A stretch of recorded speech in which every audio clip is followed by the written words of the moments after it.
Mga kalapatids, napakaganda talaga ng bihag. Kanino ba to? Ayan, napakaganda ng bihag. Bumaba na dito sa teritoryo natin. At mukhang papasok pa sa loob.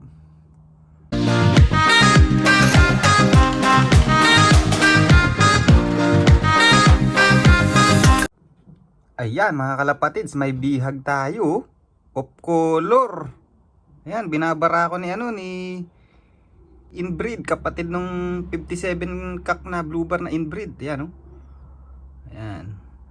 Sino kaya yun? Ang gandang bihag nun, ah.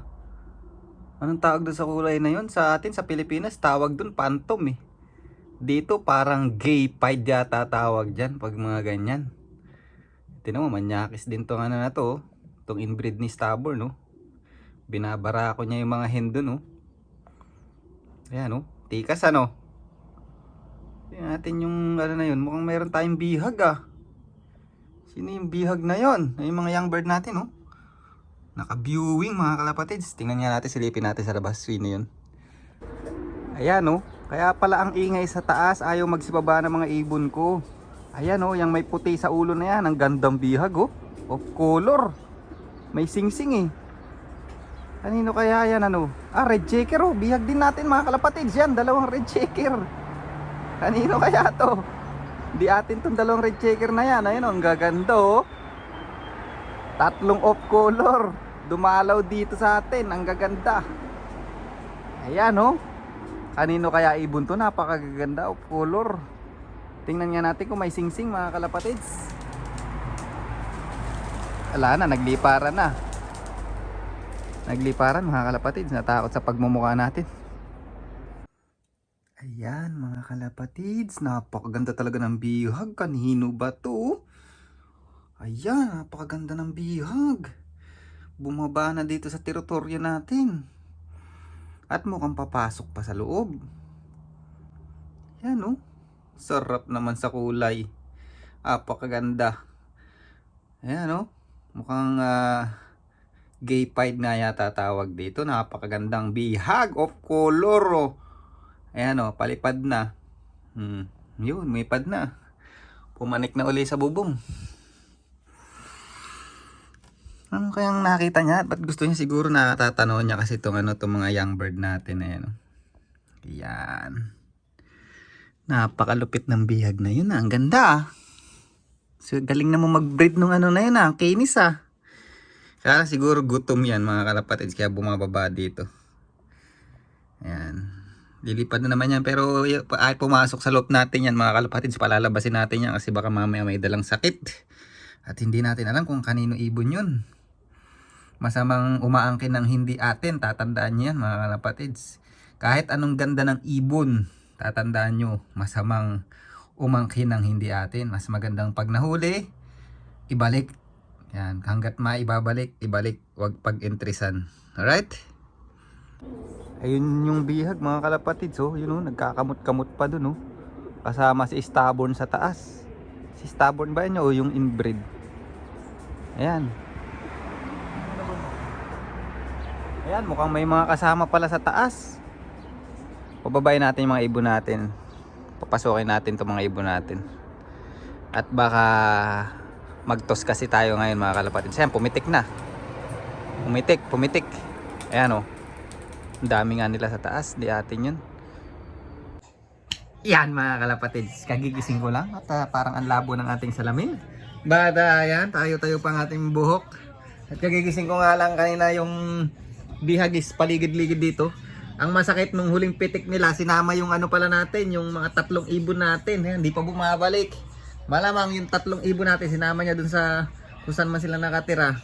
And then yung ibon natin ngayon, ay na ngayon yung bihag nila ngayon. Ang masakit, masana yung ibon natin bumaba doon. Tapos ang masakit pa yung yung dalawang kak na sumama doon sa bihag natin kanina. O yung pumasyal dito kanina, look visitor natin kanina dito is namamaris yun mga kalapatids. Baka mamaya makakita ng hindon, alam nyo na, sumama, pumasok doon sa loob man sa kung kanino man loft. Yan, ayun ang hirap dito, eh. So, una-una, sabi ng iba, wala daw nang bibihag dito sa New Zealand. Meron nang bibihag din dito sa New Zealand, mga kalapatids. But, wag niyong gagawin yan kung nasa New Zealand kayo o kahit nasa ibang bansa pa kayo, kahit sa lupalop, pangit mangangkin ng hindi mo ibon mga kalapatids yan. Kasi pag hindi mo man ibon, alam mo yun, bakit mo angkinin kahit na napakaganda niyan? Kasi isipin mo na lang, ikaw kaya mabihagan, anong feeling mo, di ba? Kasi syempre yung amo niya naghahantay din sa kanya, pinakakain niya yan, binibigyan niya ng time yan, tapos bibihagin mo lang, 'di ba? Ganon din ang magiging feeling mo pag nabihagan ka rin. Magagalit ka rin, but dito sa New Zealand, wag niyong gagawin yan. Yung rules dito sa club dito sa New Zealand, kahit saan ka sa Auckland, Christchurch, Wellington, kahit saan ka pa, pagka nalaman na nang bibihag ka ng ibon ng iba, is pwede kang matanggal sa club mga kalapatids, di ba? So malaking malaking kahihiyan yun. At kahit ako mabihagan kung nalaman kong nagkaroon ako ng pruweba, kahit anong lahi ka pa, kahit Pilipino ka pa, kahit Pinoy ka pa, pag binihag mo yung ibon ko, sigurado susumbong kita kahit matanggal ka sa club. Kasi nakakahiya, unang-una nakakahiya, di ba? Yung mga ganyang pag-ugali, siyempre nakakahawa yan eh. Pagka nalaman ng isang player na nambibihag ka, siyempre iba gagayahin na rin, gaganti na rin, yung pangit. So be responsible, di ba? Saka respect. Yan. So pangit kahit ako pagka alam kong binibihag ng ibon ko, nagkaroon ng pruweba, kahit Pilipino ka, isusumbong kita sa club. Sorry ha. Kahit na magkatanggalan na, kasi ako halos hiwalayan na ako ng asawa ko eh. Para lang sa kalapati, pag bibihagin mo lang yung kalapati ko, di ba? So yun, abang-abangan natin yung natin, mga ibon na yan, wala talaga, hindi na bumalik oh. Wala pa, di lumilitaw, simula nung pumitik. Alright, di na lumitaw mga kalapatids, magparonda tayo, baka dinadakma na nang lumitaw yung mga natin. Yan, labas kayo. Naku, mga tulonggis, labas. Yan, nagparonda tayo para lumitaw yung dalawang nawawalang kak natin, yung magkapatid, yung inbreed.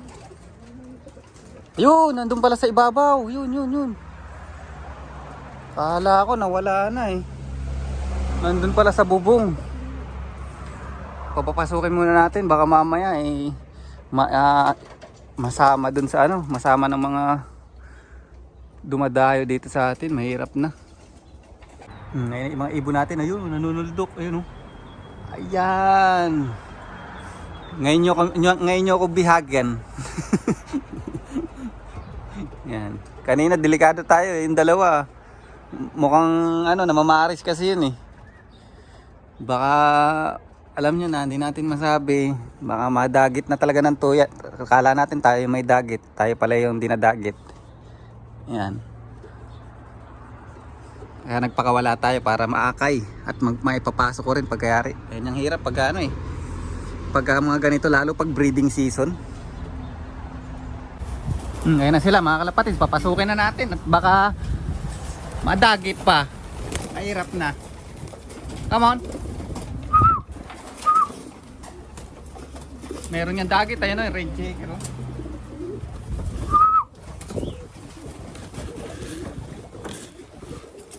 Ayan na, bumaba yung dagit mga kalapatids. Kanino kaya yun?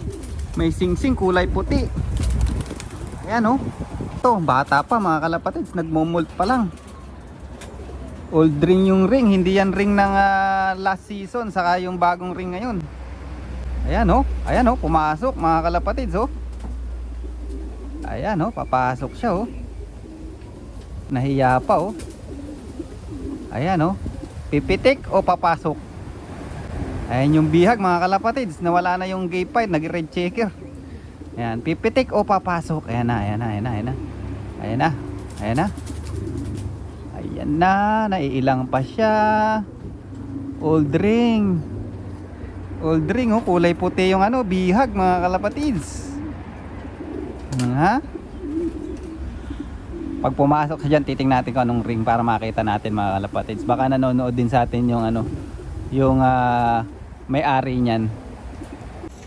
Ayan, pumasok mga kalapatids. Huli. Pumasok ah, kitang-kita nyo naman. Walang sapilitan, pumasok. Ayan yung bihag oh. Tingnan natin tong bihag, napakagandang bihag. Gawa natin. Oh mga kalapatids, ito yung bihag oh. Ang ganda naman yung katawan, mukhang pinapakain naman siya ng amo niya. Pero nagtataka ako mga kalapatids, walang ganitong ring dito sa New Zealand. Ayan oh.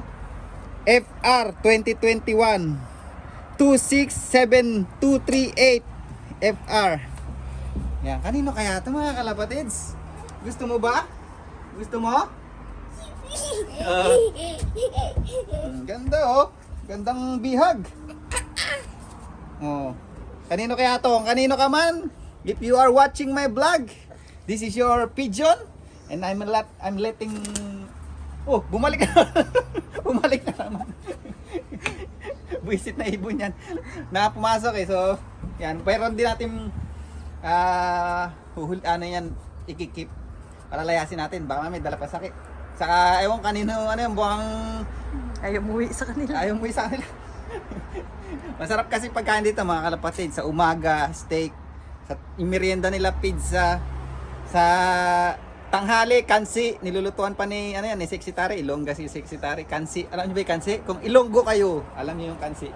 So ayan, dito ko nalayarin yung vlog natin. Bahala siya sa buhay niya. So, Bahala. see you next vlog ka na lang. Bye! Bye! Dali! Bye! Mukhang babalik na naman ah.